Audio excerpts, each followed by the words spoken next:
Friends, मेरा नाम है नकुल चौहान और आप देख रहे हैं हमारा YouTube चैनल SSP गाइडेंस। आज हमारी वीडियो नंबर 4.6 है और वीडियो नंबर 4.5 में हमने रियल जीडीपी और नॉमिनल जीडीपी के कुछ टर्म्स के बारे में डिस्कस किया था। हमने रियल जीडीपी और नॉमिनल जीडीपी इनके कुछ बेसिस पर इन दोनों के डिफरेंसेस को पढ़ा था। आज की क्लास में हम नेशनल इनकम के कैलकुलेशन के मेथड्स को स्टार्ट करने वाले हैं और आगे आने वाली जो हमारी क्लासेस होंगी उन सभी क्लासेस में हम नेशनल इनकम के मेथड्स को पढ़ेंगे और जब हमारे नेशनल इनकम के मेथड्स कंप्लीट हो जाएंगे तो इन नेशनल इनकम वाला चैप्टर हम वहां पर वाइंड अप करेंगे। करते हैं आज का टॉपिक स्टार्ट। आज के टॉपिक में सबसे पहली चीज नेशनल इनकम के मेथड्स कितने होते हैं। अगर मैं methods of calculating of national income की बात करूं तो नेशनल इनकम को कैलकुलेट करने के हमारे पास टोटल 3 मेथड्स हैं। राष्ट्रीय आय को निकालने के 3 मेथड्स कौन कौन से होते हैं। सबसे पहला प्रोडक्ट मेथड या वैल्यू एडिड मेथड, इसे उत्पाद विधि या फिर मूल्य वृद्धि विधि कहा जाता है, यह है इसका first method. Second income method जिसे आय विधि कहा जाता है और तीसरा एक्सपेंडिचर मेथड जिसे व्यय विधि कहा जाता है। ये 3 मेथड्स हैं जो हमें नेशनल इनकम में पढ़ने हैं। तुम्हारे सीबीएसई बोर्ड के अंदर एक क्वेश्चन कंफर्म है जो 6 नंबर में तुमसे इन 3 मेथड में से किन्हीं भी 2 मेथड्स के ऊपर पूछा जा सकता है। मैं ये नहीं कह रहा कि कंफर्म 2 ही होंगे, हो सकता है एक सिंगल मेथड भी उसके अंदर पूछा जाए, कुछ अलग तरीके का एक ऐसा मेथड दिया जाए, होंगे इन्हीं तीनों में से किसी एक सिंगल पर भी, डबल पर भी और हो सकता है तीनों पर भी पूछ लिया जाए, ऐसा कोई नहीं है। कंफर्म है बट एक 6 नंबर का न्यूमेरिकल क्वेश्चन तुम्हारा नेशनल इनकम से एग्जाम में जरूर आएगा। क्लियर है। पहला मेथड हम स्टार्ट करते हैं। इसमें इन तीनों मेथड में जो पहला मेथड है हमारा प्रोडक्ट मेथड, ये मेथड कहता है कि जब तुम नेशनल इनकम की वैल्यूएशन करते हो तो नेशनल इनकम के लिए तुम्हें वैल्यू निकालनी होती है। किस चीज की? Value addition. तुम जो वैल्यू निकालते हो वो एक तरीके की वैल्यू एडिशन होती है जिसको मूल्य वृद्धि कहते हैं। ये चीज समझना, जैसे जैसे मैं मेथड पढ़ाऊंगा इनके मीनिंग बताता रहूंगा। पहला मेथड कहता है कि जब भी कोई इनकम कैलकुलेट की जाएगी तो उस इनकम को कैलकुलेट करने के लिए तुम्हें कैलकुलेट करना होगा किस चीज को? वैल्यू एडिशन को। सेकंड मेथड कहता है कि जब भी तुम इनकम मेथड की मैं बात कर रहा हूं, इनकम मेथड कहता है कि जब भी तुम उन सभी टर्म्स की वैल्यूएशन करोगे जो नेशनल इनकम से रिलेट करते हैं तो इनकम की वैल्यूएशन के लिए तुम्हें कैलकुलेट करना होगा फैक्टर इनकम को। और थर्ड मेथड कहता है एक्सपेंडिचर मेथड कि जब तुम नेशनल इनकम की या उससे रिलेटेड किसी भी टर्म की वैल्यूएशन करते हो तो तुम्हें कैलकुलेट करना होगा किस चीज को? फाइनल एक्सपेंडिचर को। अगर तुम तीनों ही मेथड से किसी सिंगल टर्म का आंसर निकालते हो, मान लो हमसे पूछा गया नेशनल इनकम निकालो तीनों टर्म से, तो तीनों टर्म्स कहते हैं कि वैल्यू एडिशन, फैक्टर इनकम और फाइनल एक्सपेंडिचर हमेशा तीनों एक दूसरे के बराबर होते हैं। मतलब ये तीनों क्या हैं? आइडेंटिकल नेचर के हैं। और अगर तीनों ये आइडेंटिकल नेचर के हैं तो इस वजह से इन तीनों को एक नाम भी दिया जाता है। इसको नाम दिया जाता है क्या? Triple identity. यहां पर मैंने एक वर्ड यूज करा है ट्रिपल आइडेंटिटी। ट्रिपल आइडेंटिटी का मतलब क्या है कि 3 चीजें यहां पर एक दूसरे से आइडेंटिकल हैं और वो क्या है? फैक्टर इनकम, दूसरा फाइनल एक्सपेंडिचर और तीसरा वैल्यू एडिशन। जब हम तीनों ही कैलकुलेट करते हैं तो तीनों के आंसर हमेशा क्या होते हैं? सेम आते हैं। इसलिए इनको एक आइडेंटिकल नेचर में बताया गया है। इस वजह से इसको ट्रिपल आइडेंटिटी, क्योंकि 3 चीजें इक्वल हो रही है तो इसलिए इसे ट्रिपल आइडेंटिटी का नाम भी दिया गया। इन तीनों मेथड्स के अंदर मैं 1 बाय 1 पढ़ा रहा हूं। आज की क्लास में जो हम मेथड पढ़ने वाले हैं वो सिर्फ प्रोडक्ट मेथड है। इससे नेक्स्ट क्लास में जो हम मेथड पढ़ेंगे वो इनकम मेथड होगा और इससे नेक्स्ट क्लास में जो मेथड पढ़ेंगे वो फाइनली हमारा लास्ट एक्सपेंडिचर मेथड होगा। एग्जामिनेशन पॉइंट ऑफ व्यू से अगर देखा जाए तो इसमें सबसे ज्यादा इनकम मेथड और एक्सपेंडिचर मेथड से क्वेश्चन पूछा जाता है। पूरा नेशनल इनकम वाला जो चैप्टर है इसमें जो 3 मेथड तुम्हारे यूज हो रहे हैं एग्जाम में, सबसे ज्यादा जो यूज होंगे इनकम और एक्सपेंडिचर मेथड यूज होते हैं। तीनों मेथड में जो पहला मेथड आता है हमारा प्रोडक्ट मेथड, ये वैल्यू एडिड मेथड, हिंदी में उसको उत्पाद विधि या मूल्य वृद्धि विधि कहते हैं। प्रोडक्ट मेथड क्या कहता है या वैल्यू एडिड मेथड क्या कहता है? ये मेथड कहता है कि जब तुम अपनी कंट्री के अंदर इनकम की वैल्यूएशन करते हो तो इनकम की वैल्यूएशन करने के लिए वैल्यू एडिशन देखो। वैल्यू एडिशन फर्स्ट वाले मेथड में जो मैंने यहां पर बताया, इनकम की वैल्यू निकालना चाहते हो तो वैल्यू को निकालने के लिए तुम्हें क्या निकालना होगा? वैल्यू एडिशन निकालना होगा। अभी वैल्यू एडिशन क्या है? एग्जांपल के लिए देखो, एक मान लो एक किसान है, एक फार्मर है। मैं इधर एक छोटा सा एग्जांपल लिख रहा हूं। एक फार्मर है जो व्हीट की खेती करता है, जो गेहूं की खेती करता है, ठीक है। और जब इसने व्हीट की खेती करी, मैं एक एजम्पशन लेकर चल रहा हूं, इसकी कॉस्ट कुछ नहीं थी। इसने व्हीट को टोटल मिलाकर 500 रुपए में मार्केट में किसी आटा मिल वाले को सेल कर दिया। इसने क्या करा था? जो गेहूं की खेती करी थी, गेहूं को किसी आटा मिल वाले को सेल करा। आटा मिल वाले के पास ये 500 रुपए में गेहूं गया होगा। आटा मिल वाले ने क्या करा? इस आटा मिल वाले ने इसको क्या करा? इसे 800 रुपए में एक बेकरी वाले को सेल कर दिया। पहले ये किसान के पास था, किसान ने इसे आटा मिल वाले को 500 रुपए में बेचा, तो मैं ये कह सकता हूं किसान के लिए इस गेहूं की एक वैल्यू, मैंने स्टार्टिंग में माना था कि इसकी कॉस्ट कितनी है, तो जीरो से मैं लेकर चल रहा हूं। किसान के लिए इसकी जो एक वैल्यू थी वो कितने रुपए से बढ़ी, 500 रुपए से। अगर मैं इस 500 रुपए की बात करूं तो ये 500 रुपए कहलाता है वैल्यू एडिशन। एक्चुअल में उस किसान की इनकम है।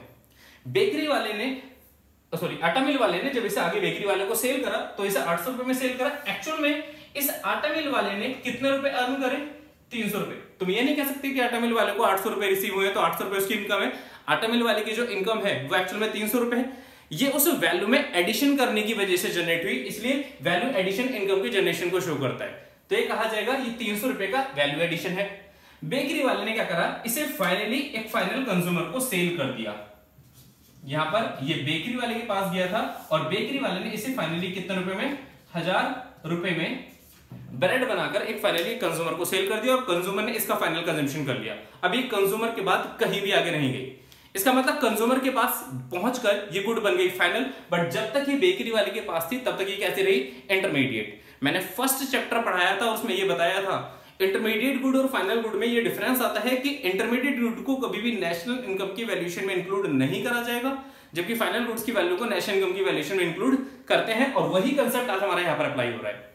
जब आटा मिल वाले ने इसे आगे सेल करा बेकरी वाले को, तो आटा मिल वाले ने 300 रुपए अर्न करे, बट जब बेकरी वाले ने इसे फाइनल कंज्यूमर को, क्योंकि 1000 रुपए में किसके पास गई, फाइनल कंज्यूमर के पास।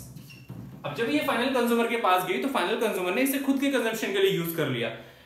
बेकरी वाले ने इनडायरेक्टली यहां पर कितने रुपए अर्न करे, 200 रुपए। मैं ये कह सकता हूं यहां पर जो वैल्यू एडिशन हुआ, सबसे पहली बार वैल्यू एडिशन हुआ 500 रुपए का, फिर वैल्यू एडिशन हुआ 300 का और फिर वैल्यू एडिशन हुआ 200 रुपए का। 3 बार वैल्यू एडिशन हुए। पहला मेथड यही कहता है अपनी कंट्री में वैल्यू एडिशन को पता कर लो। अगर तुम वैल्यू एडिशन पता कर सकते हो तो वैल्यू एडिशन ही इनकम की जनरेशन को शो करता है। ऑब्वियस सी बात है, किसान ने 500 रुपए कमाए थे तो वैल्यू एडिशन ही इनकम है। ऐसे ही आटा मिल वाले ने 300 रुपए कमाए थे तो वैल्यू एडिशन ही इनकम है। वैल्यू एडिशन का मतलब मूल्य वृद्धि, जो वैल्यू बढ़ रही है वही इनकम को जनरेट कर रही है। यहां पर इसने 200 रुपए कमाए थे तो ये 200 रुपए वैल्यू एडिशन जो है ये भी इनकम है। अब अगर मैं पूछता हूं बताओ टोटल इनकम कितनी है, तो इन सभी वैल्यू एडिशंस को आपस में जोड़ दो, तुम्हें टोटल इनकम पता लग जाएगी। तो यहां पर इस केस के अकॉर्डिंग टोटल इनकम कितनी है, 500, 300 और 200। अगर मैं टोटल करूं तो कितनी आ रही है, 1000। अच्छा, क्या मैं ये कह सकता हूं कि 1000 तो वो रुपीस था जो फाइनल एक्सपेंडिचर था, या फिर मैं ये कह सकता हूं कि 1000 जो टोटल वैल्यू एडिशन आया, ये वैल्यू एडिशन रिप्रेजेंट करता है फाइनल गुड की वैल्यू को।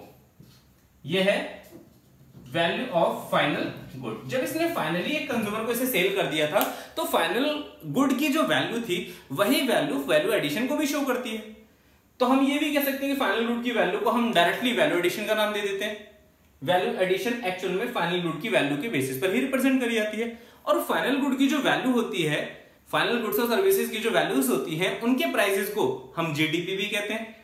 क्योंकि ये प्राइस मार्केट पर है तो इसलिए हम इसे GDP at MP, gross domestic product, हम उसे किस पर निकालेंगे, मार्केट प्राइस पर।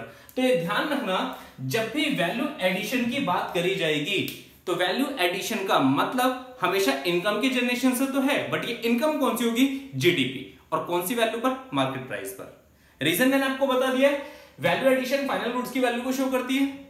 फाइनल गुड्स और सर्विसेज की जो वैल्यू है ये मार्केट प्राइस पर कैलकुलेट होती है। फाइनल गुड्स और सर्विसेज की वैल्यू को ही जीडीपी कहा जाता है, इसलिए इसे जीडीपी एट एमपी कहा जाएगा। तो जब भी तुमसे प्रोडक्ट मेथड कहा जाए तो प्रोडक्ट मेथड या वैल्यू एडेड मेथड, दोनों में से कोई भी नाम हो सकता है, इसमें तुम्हें सबसे पहले क्या कैलकुलेट करना है, जीडीपी एट एमपी। क्लियर है? अब मुझे पता है ये मैंने जीडीपी एट एमपी लिखा, बट इसको एक दूसरे अलग टर्म से भी शो कराता है। इसको मैं gross value added at market price GVA at MP से भी शो कर सकता हूं। जो डोमेस्टिक प्रोडक्ट है, इस डोमेस्टिक प्रोडक्ट को वैल्यू एडिशन के नाम से भी जाना जाता है। ये हमारे पास देखो, इसमें से या इसमें से आप कोई भी नाम लिख सकते हो। मेरे हिसाब से ये बेटर रहेगा जो टर्म्स के हिसाब से यूज कराता है। जो मैंने 8 टर्म्स बताए थे उनको यूज करो सबसे ज्यादा। जीडीपी एट एमपी, अब जीडीपी एट एमपी को हमें लिखना है, हम कैलकुलेट करना है। कैसे कैलकुलेट करेंगे, हमारे पास फॉर्मूला क्या है, कैसे निकाला जाएगा। देखो, अगर मैं इस टोटल की बात करूं तो ये टोटल जो है 500 से लेके 1000 तक अगर मैं टोटल कैलकुलेट करूं तो कितना आएगा, 500, 800, 8 और 5 1300 और ये 1000, 2300। तो इस टोटल प्रोडक्शन की जब मैंने वैल्यू देखी तो टोटल आउटपुट की या फिर टोटल प्रोडक्शन की वैल्यू 2300 है। बट अगर मैं इस टोटल की बात करूं तो इसमें ये वाला प्रोडक्ट यहां तक तो अगर देखा जाए तो ये इंटरमीडिएट था। इंटरमीडिएट का मतलब अगर मैं इसमें से इंटरमीडिएट की वैल्यू को हटा दूं तो फाइनल की ही वैल्यू बचेगी। भाई टोटल है 2300, अगर इसमें से 500 और 800 हटा दूं क्योंकि ये दोनों स्टेज पर ये इंटरमीडिएट था, लास्ट में ही तो फाइनल है। मैंने टोटल प्रोडक्शन की वैल्यू में से अगर इंटरमीडिएट की वैल्यू को हटा दिया तो भी तो मेरे पास वैल्यू एडिशन आएगा। तो उसी बेसिस पर यहां पर फॉर्मूला लिख दिया जाता है। जीडीपी टेम्पी का फॉर्मूला क्या बन जाता है, value of output minus intermediate cost. Value of output minus intermediate cost. अगर हम टोटल प्रोडक्शन की वैल्यू में से इंटरमीडिएट कॉस्ट को माइनस कर दें, वैल्यू ऑफ आउटपुट को उत्पादन का मूल्य कहा जाता है, इंटरमीडिएट कॉस्ट को मध्यवर्ती लागत या मध्यवर्ती उपभोग भी कहा जाता है। अगर मैं वैल्यू ऑफ आउटपुट में से इंटरमीडिएट कॉस्ट को माइनस कर दूं तो मुझे क्या मिलेगा, जीडीपी टेम्पी। क्लियर है। अब क्वेश्चन आता है वैल्यू ऑफ आउटपुट कैसे निकाला जाएगा। अगर हमें वैल्यू ऑफ आउटपुट निकालना है, value of output is equal to value of output निकालने के लिए मुझे पता है आउटपुट का मतलब है प्रोडक्शन। प्रोडक्शन में हम कौन कौन सी वैल्यू लेते हैं, जो स्टॉक मेरे पास है वो, और दूसरा जो मैंने माल बेच दिया वो भी तो प्रोड्यूस करा होगा, इसका मतलब सेल्स। तो सेल्स और स्टॉक की वैल्यू को अगर जोड़ दिया जाए तो हमें वैल्यू ऑफ आउटपुट मिल जाता है। तो हम क्या करते हैं, सेल्स में ऐड कर देते हैं किस चीज को, चेंज इन स्टॉक की वैल्यू। अगर मैं सेल्स में चेंज इन स्टॉक को ऐड कर देता हूं तो मुझे क्या मिलेगा, वैल्यू ऑफ आउटपुट। अब क्वेश्चन आता है सेल्स अगर हमें कभी क्वेश्चन में ना दी हो तो सेल्स भी क्या हम अलग तरीके से कैलकुलेट कर सकते हैं। हाँ, सेल्स को निकालने के लिए तुम्हें क्या करना है, एग्जांपल के लिए मान लो किसी पर्सन ने 10 यूनिट बेची और 1 यूनिट 5 रुपए की थी, तो उसने टोटल मिलाकर 50 रुपए की सेल करी होगी। भाई 1 यूनिट 5 रुपए की है, 10 यूनिट 50 रुपए की होगी। तो सिंपल हम क्या कर रहे हैं, जो प्राइस है उसको मल्टीप्लाई कर रहे हैं यूनिट सोल्ड से। तो सेल्स को P इंटू Q के बेसिस पर निकाला जाएगा, प्राइस पर यूनिट और क्वांटिटी सोल्ड। बट अगर मैं चेंज इन स्टॉक की बात करूं तो चेंज इन स्टॉक निकालने के लिए हमें क्या करना होता है, जो हमारे पास क्लोजिंग स्टॉक होगा, इस क्लोजिंग स्टॉक में से हमें माइनस करना होता है किस चीज को, ओपनिंग स्टॉक को। क्लोजिंग माइनस ओपनिंग स्टॉक जो है वो रिप्रेजेंट करता है चेंज इन स्टॉक की वैल्यू को। तो ये हमारे पास एक्चुअल में प्रोडक्ट मेथड में वैल्यू ऑफ आउटपुट निकालने का तरीका है। बट अगर मैं इंटरमीडिएट कॉस्ट की बात करूं, इंटरमीडिएट कॉस्ट, तो इस इंटरमीडिएट कॉस्ट की जगह तुम्हें गिवन हो सकता है इंटरमीडिएट कंजम्पशन, या फिर इसकी जगह गिवन हो सकता है सिंगल यूज प्रोड्यूसर्स गुड्स। अब यहां पर मैंने एक वर्ड लिखा है single use producer good. Producer good को 2 कैटेगरी में डिवाइड करा जाता है। देखो, एक प्रोड्यूसर जो होता है वो अपने बिजनेस के लिए मशीन भी यूज करता है, बट मशीन जब आती है तो मशीन डेली बेसिस पर बदली नहीं जाती, वो एक लंबे टाइम तक चलती है, ड्यूरेबल नेचर की होती है, तो उसे ड्यूरेबल यूज प्रोड्यूसर गुड्स कहा जाता है। बट अगर बिजनेस में देखा जाए तो जो प्रोड्यूसर है वो प्रोड्यूसर बिजनेस के अंदर रॉ मटेरियल भी यूज करता है, मटेरियल को लाता है, बनाता है और आगे सेल कर देता है। इसका मतलब मटेरियल आया, एक बार उसके पास रहा, एक बार उसने यूज करा और फिर आगे उसे सेल कर दिया। इनडायरेक्टली मैं इसको कह सकता हूं ये सिंगल यूज प्रोड्यूसर गुड्स है। और रॉ मटेरियल को आगे सेल हो रहा है तो इंटरमीडिएट है, तो उसे इंटरमीडिएट कॉस्ट का पार्ट माना जाएगा। जब भी तुम्हें सिंगल यूज प्रोड्यूसर गुड्स दी जाएंगी तो समझ जाना ये इंटरमीडिएट गुड्स का एक पार्ट है। इंटरमीडिएट कॉस्ट को इंटरमीडिएट कंजम्पशन के नाम से भी गिवन हो सकता है, या फिर ये सिंगल यूज प्रोड्यूसर गुड्स के नाम से भी गिवन हो सकता है। इंटरमीडिएट कॉस्ट को मध्यवर्ती लागत कहते हैं, इंटरमीडिएट कंजम्पशन को मध्यवर्ती उपभोग कहते हैं। ठीक है, ये हमारा कंप्लीट प्रोडक्ट मेथड के अंदर जीडीपी टेम्पी का फॉर्मूला है। मैंने लास्ट क्लास में तुम्हें 3 रिलेशंस पढ़ाए थे, net equal gross minus debt, domestic equal national minus NFIA और factor cost equal market price minus NIT. उन तीनों फॉर्मूले के बेसिस पर तुम अब किसी भी टर्म को प्रोडक्ट मेथड या वैल्यू एडेड मेथड से कैलकुलेट कर सकते हो। क्लियर है। चलो मैंने इसका एक एग्जांपल यहां पर लिखा है, इसमें लिखा है find net value added. Net value added का मतलब एनवीए, और हमें ये किस पर निकालना है, फैक्टर कॉस्ट पर। इस क्वेश्चन में हमसे बोला गया है कैलकुलेट करो net value added at factor cost. मैं भी बता रहा था वैल्यू एडिशन का मतलब डोमेस्टिक प्रोडक्ट से ही है, तो इनडायरेक्टली मैं ये कह सकता हूं हमें कैलकुलेट करना है NDP at FC. Value addition जो है वो डोमेस्टिक प्रोडक्ट की वैल्यू को शो करता है। तो एनवीए की एफसी का मतलब है एनडीपी एट एफसी। जब भी तुमसे प्रोडक्ट मेथड पूछा जाए, पहला काम तुम्हें क्या करना है, जीडीपी एट एमपी निकालना है।